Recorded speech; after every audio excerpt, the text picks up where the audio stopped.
things. I've had designer things, and I've got them for bargains, and I've felt like this is how I need to be. I've got to be with the cool kids. This is what you're supposed to do. And has that really made me happy? Now that's the thing.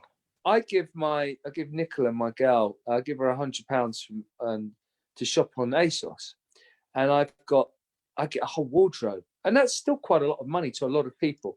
I mean, I'm not trying to be and I'm very grateful, but my point is, I'm getting lots of clothes that are quality, classy, and they don't have designer labels, and I much prefer them. On that thought, hold that thought. We are now live. Oh, we're live now. Hey, guys. Ladies and gentlemen, show your love for the one and only Mr. Alexander Reid in the house. Well, Alex, we are live. Hello, YouTube. Hello, Facebook. Hello, everybody out there who's taken the time to be willingly coached and made to be felt a touch uncomfortable about this very controversial subject about to Alex the and dark Prash Alex and Prash show. Oh yeah, it's the dark side of shopping. Time. It's Here Tuesday we are. Fortuners. So Prash, the dark side of shopping, Alex. So folks, as you're coming in and joining us on this live, and it's delightful to have all of you guys. Come on in, Alex. mate, this is a subject. What's it all about? What's it all about? Black Friday, and now we've got Cyber Monday, and it extends. And what is it all about? And I know myself. I've been, I would say, a slave to the media and the advertising companies. You need this product, and guess what? It's only this amount of money now. It's like 40% off, or it's 50% off. Oh, do you know what? I've got to get it. I've got to have someone out. This is what all the cool kids have got. I want to be with the cool kids, and it's absolutely. And you know, I've had some very designer, fancy labels and all that kind of, and I've had lots of money. I've lost lots of money twice. So, but now I still want nice things. I don't feel desire and need, but I am still guilty of the marketing. Look at the end of the day, when you go into a Tesco's or a Sainsbury's, I always go to the deli counter where they're going to throw stuff away because it's gone out of date, and I look at the stuff it was normally £10, it might be £1 now. Right. Like, I love that. And I load the fridge up, and this is quite indicative of Black Friday, even though this is like every day now. And I load up my fridge with lots of food, which is quality and designer and a bit more fancy than normal. That's about to go out of date. And guess what? Half the food I don't end up eating. And I'm like, I'm not spending the same amount of money, but I'm still wasting. And I'm like, I don't really need that. And why am I getting that? And listen, I mean, I'm talking about buying a luxury item of food. What about when it comes to buying a luxury coat? Absolutely. Do I really need that coat? And I think this is the question, folks. I mean, you've tuned in here, and we'd love to get your comments on this, because that's why we've titled this live "The Dark Side of Shopping." Is Black Friday, is Black Monday, is it a great thing, or is there something sinister going on? And could it be that we're buying in to a certain need? Could it be? And maybe I'm going to touch a couple of raw nerves here, folks. Yeah. But as a coach, it comes up again and again with the clients I work with, both UK clients. It's the funny thing, whether it's my clients in the UK, whether it's US clients, Aussie clients, everybody has a wound, a deep-seated wound, an ancient wound that they're trying to cover up. And sometimes that ancient wound is being covered up by shopping. Yeah. And maybe, Black Fridays and Cyber Mondays. My partner Nicola, she loves online shopping and bargains, and her favorite thing is to go to like the outlet mall and go, and I'm like, oh, buy the deals. I'm like, I am so over it. And I was the kid that used to have all the design labels. Right. And I needed it because I thought and I would go to school or college, and I'd try have a different outfit every single day. I had to look cool. It was all about my image, but at what expense? I was spending so much time on my image before I was going out. I was actually missing so many other things. Today, I say to Nicola, do we really need that? Do we really need that item of clothing? Yeah, but it's a bargain. It's only, I'm like, but I will give Nicola £100 and I say, go and shop, go and buy me, you're really good, I trust you. Buy me some stuff on ASOS. I'd even go to Primark. I mean, and £100 is a lot of money to a lot of people, a lot of money to me. But I get the most awesome designer clothes now. Well, they look designer, but without the labels. And I'm happy with that. I almost, funnily, in my journey into spirituality, reigniting my real spiritual being, but as I'm starting to become more understanding what's really going on in this universe, I want less. I still want nice things. Nice.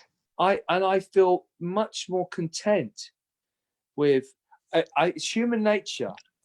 To want to advance our souls and our beings, and to want nice things. I want a lot of money. I tell you why I want and I'm going to have a lot of money, because I want to achieve a lot of things and help.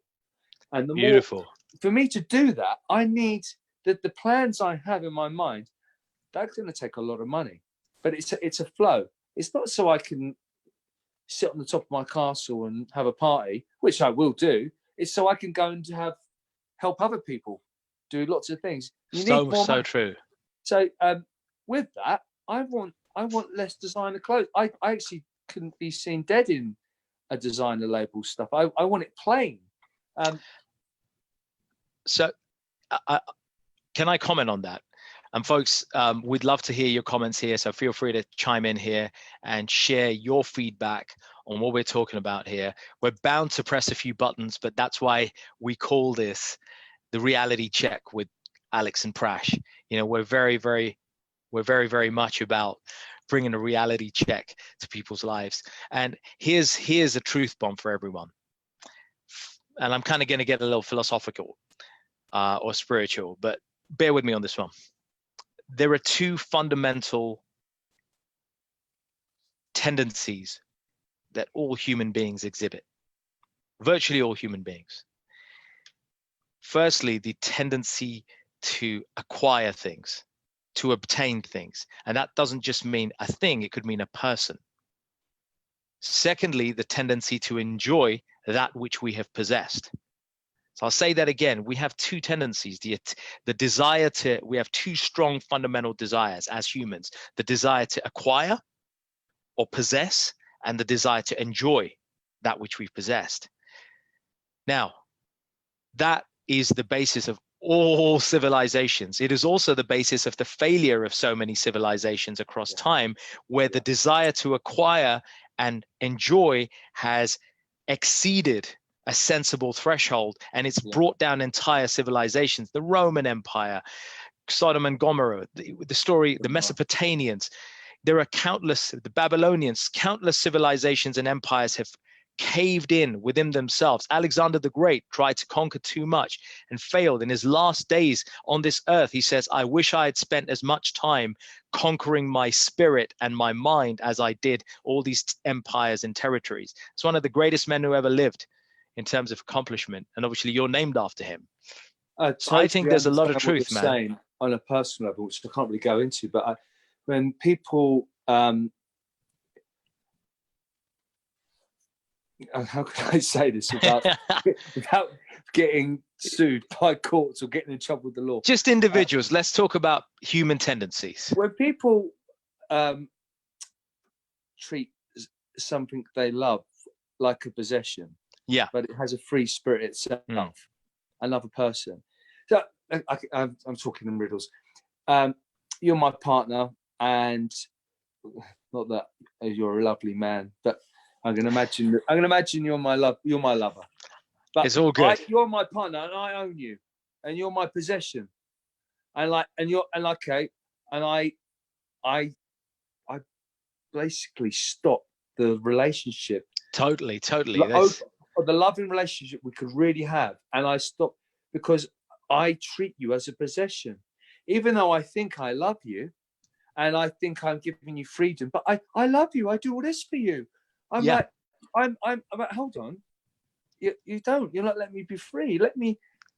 Alex, let me be myself. I let me choose what I want to wear today. Let me think about where we're going to go and have a bit of relaxation. Let me have some choice. No, but I know what you like best, Prash, because I know you. Because listen, I own you, mate. I mean, look, I know you. I love you, and I know what's best for you. So you must do what I say. And this is the point, right? This is the point. It's a very fine line between having a deep desire to have somebody in our life as a romantic partner, since we're talking about that. Somebody may want somebody as a romantic partner. Somebody may, but when they have that person in their life and that person is a part of their life, there is this unfortunate tendency for us to start to own that person, to feel like that we can control them. And sometimes it's not even deliberate. Sometimes it's innocently done, but the effect on the other person can be very long-term damaging. And here's the other thing. Again, the philosophical spiritual upshot of this is the more we become attached to that which we have acquired and that we are trying to enjoy, the more we become worried and anxious that that thing is going to be taken away or that person is going to be taken away. Now we say hello to jealousy, say hello to anxiety, to delusion, to poor judgment. All these things, folks, if you're tuned in and if you're listening to this either on the live or the replay, I urge you, think about this in your life. Where in your life is someone or something having an unnecessarily or unhealthily strong hold upon you? Maybe because you cherished it too much. You became too attached to it or them. Suffocating it. You're suffocating it, but the irony is you're suffocating yourself because you can't live without it. That's the thing. Alex, you tell him. You tell him, man. Oh my goodness. Come on. Let's look at your mother, your father. They want something so bad for you. They want you. They push you down direction, and you only got pressure to make your parents proud, but they're putting the pressure on you, which is this isn't really what my heart tells me to do, but mum and dad want me to do this. I'm like, mum and dad say this is how I need to be. I'm like, but this isn't me. I don't feel it. I want to be friendly with that person, but they're saying I can't. But you can't. Hang on, but why? Because they've got a different belief structure to mum and dad. Does that mean it's and unfortunately, and then there's rebellion between the child and the parent. Between the child and the parent, yeah. And I mean, this could symbolic of me wanting to. I have to have Gucci. Gucci is my child, right? Right. And I need to wear Gucci all the time. And I can't go out unless I've got Gucci on. But unfortunately, there's no Gucci in the house, so I can't go out. I'm stuck. So I can't go out because I've got Gucci. Crazy. Now, and just think of that. Now Gucci owns you. Yeah. That which you went out and shopped owns you because you feel in your head, you've created a prison. You've created a barrier that says, I can't go out without my Gucci handbag, my Patek Philippe watch. I can't go out with these accoutrements, these small trinkets. And again, I'm kind of bringing it back to the coaching spiritual side. My missus, I haven't got anything to wear. Babe, we've got a whole wardrobe. I need the day at least to plan and prepare. It's a perspective. Every guy out there who's of course, we're not knocking anyone, right? Women, maybe a guy. I'm not saying looking any of my gay friends as well. Your partner, you might be the guy. Your boyfriend or husband might be like, oh mate, come on. And what I'm saying is, some people, they're so defined by the image, and they need time to prepare. They need to feel comfortable with what they're wearing before they can even leave the house. Whatever. So I get told off. I get told off by Nicola because I just got out of the house. What are you wearing? It doesn't matter. I'm having fun. Oh my God, that doesn't go with that.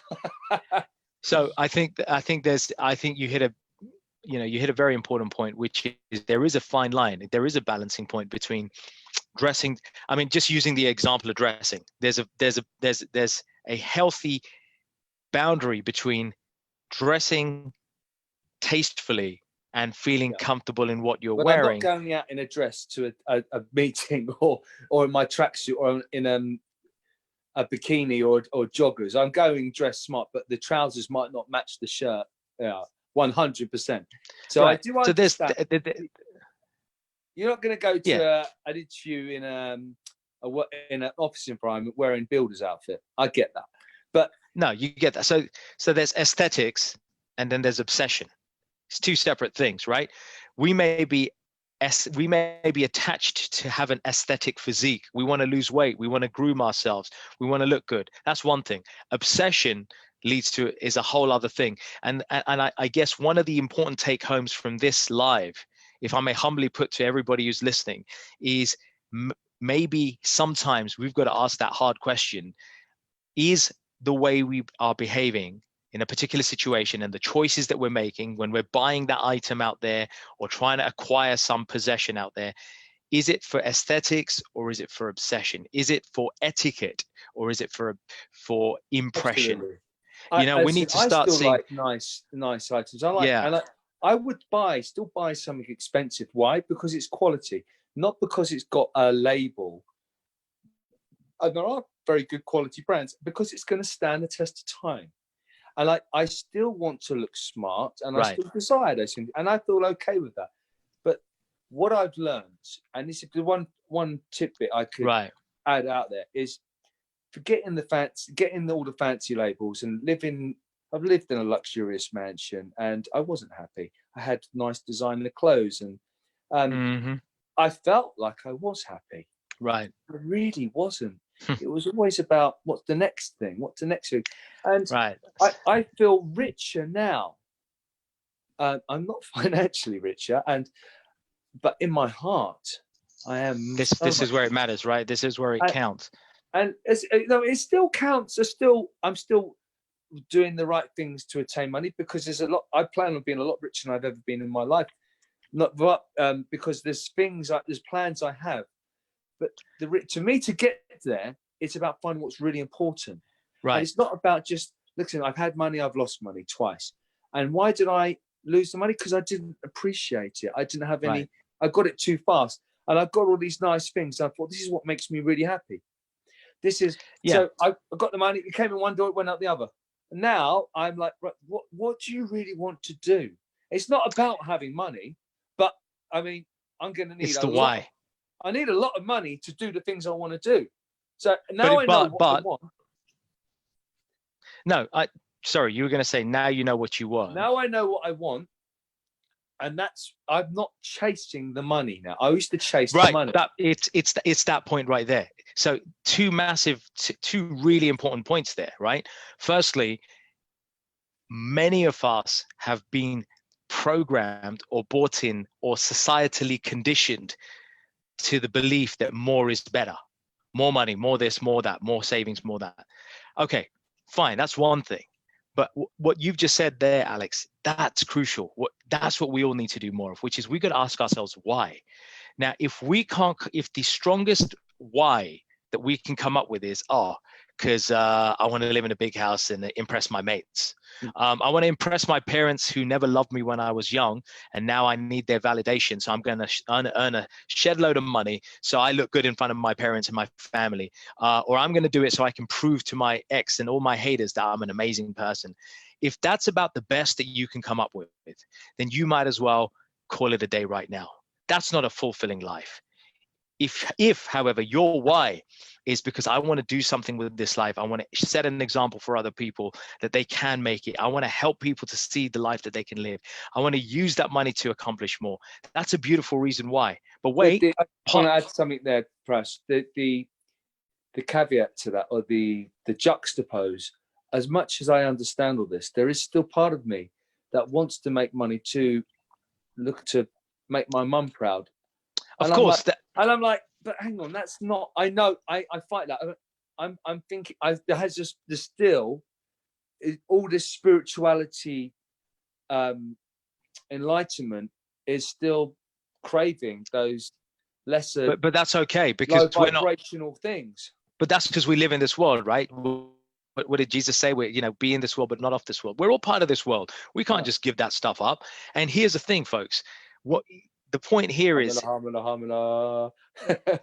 like that. No, we're going to live in this world, right? And we, all of these are tools: meditation, mindfulness. They're all tools that we can embrace into this practice. But here's the point: it's okay to please our parents. It's okay to do something because we want to do this or do that, and we want to impress somebody, as long as it's a contributor and not the prime cause. Big difference, right? A contributor to why you're doing something versus the primary cause for why you're doing something. Yes. We need to, I think that, we're going to help ourselves in our own life, folks. The more we can make that powerful distinction, whether something that we're doing, whether it's earning money, achieving $1 million, getting 1,000 fans on Facebook, whatever the hell it is, whatever that thing is that we're doing, chasing that job, getting that MMA title, if we can understand separate the contributive reasons from the primary why, and understand and then challenge that why. The thing is, most people are very scared and they don't want to challenge that why, because challenging that why will make them damn uncomfortable. But if we can start to slightly challenge that why, if that why starts to teeter and tumble and crumble at slight inquisitiveness, at slight inquiry, then maybe that why was never strong enough in the first place. So all right, I kind of got this, but let's try to hit that in one sentence, Master Prash, and to like paraphrase that what the take. I guess the one phrase: possessions and goals are here to serve us. We're not here to serve them. Recognize whether a possession or that item that you're buying to shop and grab, are you grabbing it and is it going to own you, or are you owning it? And by that, and I guess I should just clarify, and by that I mean, watch yourself. Are you gradually becoming so attached to the thing that you can't do without it, that you're upset if somebody gets in the way of that thing or that person even in your life? Or are you sufficiently balanced that you can enjoy that thing, and if it was taken away from you for a while, you would still be your own person? Amen. Aho. Namaste. There you go. Aho, right there, man. I just want to add to that, when I look at... Damn, I'm fired up with this, man, because this stuff rules people, man. When I go shopping now and I'm looking at deals, and this is happening to me almost every time, I'm like, pick something up that it's a little bit more expensive. Or it might be a deal. It might be a Black Friday deal. Right. I don't do Black Friday, but imagine it's a Black Friday. There's going to be something that's going to grab my eye. Yeah. This is what I do all the time, especially when there's something's on a sale. Do I really need this? Do I want this? Is this? Can I afford this? Is this going to? And I'm asking these questions, and I'm like, do you know what? You'd really like this. You will enjoy this. Is it? It's worth your time, because I understand it's not going to control me. Right. I mean, I have in the past. I've got things. And I'm like, oh, I've got to have this. This I have. It's not a question of do I need this. I have to have this already. Who's controlling who? Who's controlling who? Yeah. And it's one. Yeah. I'm asking these questions every time. Do I need to sell it? It's a 50-50 thing now. I'm like, I'll put it back. I don't really need it. And isn't that the sign of progress, my friend? You feel happier for it, right? I've sat in a luxurious mansion. And now sitting a lot more less, in a modest accommodation, and yet you're still, isn't the happiness here and with the person that you're with? Straight, aren't you happier now because of the quality of the friendships and the romance that you have compared to the surroundings, the smaller house that you live in? I still have desires. I mean, I'm not anti-design the label. I'm not. I almost contradicting myself. I'm not anti them. I just choose not to wear them. I don't absolutely really need that. I mean, if you want that, great, no worries. And listen, I will wear a design label here or there if it's quality and if it's going to last and stand the test of time. But I'm much happier with Primark or ASOS. Look, I mean, to me, Marks and Spencers. I mean, I sound like a granddad, but I love a bit of Marks and Spencers. Or I'm okay. It's not about the label. It's about, is it going to satisfy, not satisfy, is it going to do the job it needs to do? Aho, aho. So in summary, we're near at the top of the hour. I guess a couple of take homes. Alex has very rightly said, can we learn to ask ourselves before we go and buy that thing in a sale, grab that thing, invest in that thing, buy that big item, whatever it is, can we start to ask ourselves a little bit more honestly, do I really need it or do I want it? Now, it's not a crime to go and grab it just because you don't need it and you just want it, but it's about the balancing between those things, those cravings starting to control you versus you controlling them. And secondly, understanding the intent. Alex, you said it beautifully, understanding the why. You want to have more money, but your why has changed. You've transmuted your reason for having the money. And sometimes it's a mindset shift for all of us, folks. We know this to be true, man. I don't need to tell you guys, you're all smart people. Geez, for God's sake, we all know that when we acquire money, we can choose what to do with it. So, you know, I've just worked out something else as a natural progression. Why I've done lots of drugs in the past. I wouldn't consider myself a drug addict, but I did lots of cocaine, and I think, why have I stopped doing that? Because I can understand. I remember the feeling of doing it. When you do it, it feels good and it's great. I tell you why. Because I want more from my life. Right. And it's the same thing about if I want to go and buy a nice designer coat or a top or something, that's very nice, but is that really going to get me to where I want to be? To where you want to be. I have a greater purpose, and my greater purpose, my why, has like that's what controls me now. Not do I want it, do I need it? Yeah, understand your why.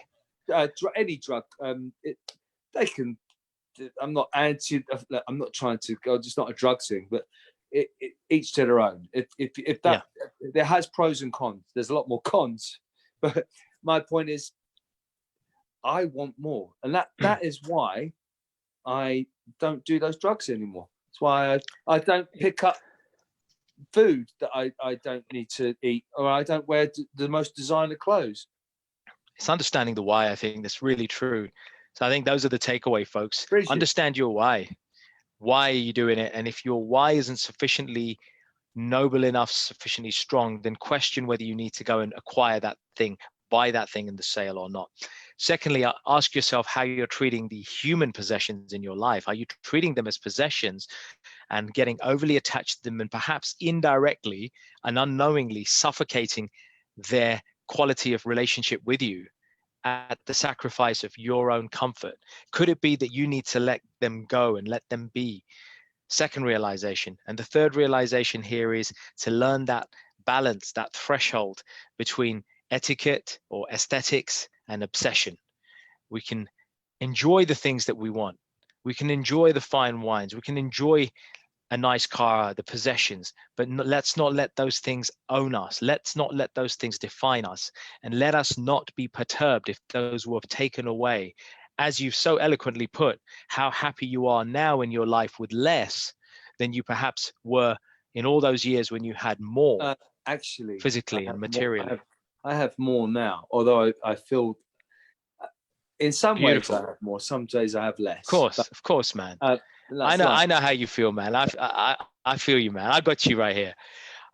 Folks, look, that's the top of the time. Mr. Reid, is there anything you'd like to finish off or invite anyone to that's coming up, my friend? Well, me and your lovely self, we're holding our next retreat in Carbon Health Retreats in Harlow, Essex. You are very welcome, folks. It's going to be a weekend. We were doing them in Hungary, but we've decided to, because there's so much interest, to run one more local to us. We're going to do something local as well. And North folks, London, we're looking at the dates of it's either going to be the 6th to 8th of March or the 27th to 29th of March. Those are the two dates, Friday to Monday, Harlow, Essex, in a beautiful retreat place. So if there's interest, just ping us here, either on the live or just on the replay. Get in touch with us. Mind, Body and Spirit Retreats, 2 days of this powerful wisdom and lots of good stuff and exercises as well for the body, mind, and spirit. Just to leave you with right now, some of this stuff, if you're listening to this and you listen to most of it, then you will just naturally start picking bits up in your subconscious. Oh no, because I don't expect you to be a guru, and your life completely transform overnight. But the reason why we're doing this is to give you hacks on life. And amen to that. It's about being awareness.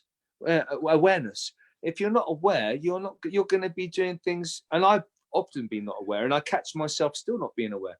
So the one thing we teach in our retreats more than anything, although it's mind, body, and spirit, is meditation.